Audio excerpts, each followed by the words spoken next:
Nezabúdaj, pamätaj, že bol som tu, že hral som s vami túto hru, že od začiatka do konca ju považoval za chorú a robil iba tú hudbu vystihujúcu tú dobu. Je to výpoveď a spoveď, odkaz pre druhých, pre skutočných ľudí, čo moju hudbu nesúdi.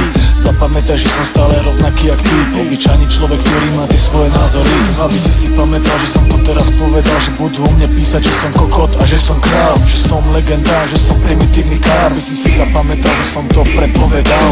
Niektorí ľudia pravdu neskoro zistia. Pamätáš, jak ukrižovali Krista? Pamätáš, jak palili čarodenice alebo vraždenie pod vlajkou inkvizície? Preto moje umenie je pre mňa moje poslanie a vôbec nepotrebujem k tomu vaše hodnotenie. Som vysoko a viem, že nedočiahneš tam. Pamätaj svoju cestu, každý musí prejsť sám. Zmen sám seba, zmeníš svoj vesmír, tak to je. Každý nájde v sebe svoje odpovede. Pozdravujem všetkých ľudí, ktorí robia umenie a pozdravujem hlavne tých, čo chápu, o čom to je. Patrik, majster v tetovaní, buď za všetky kerky a opatruj sa starý. Kaťas za tvoje kresby.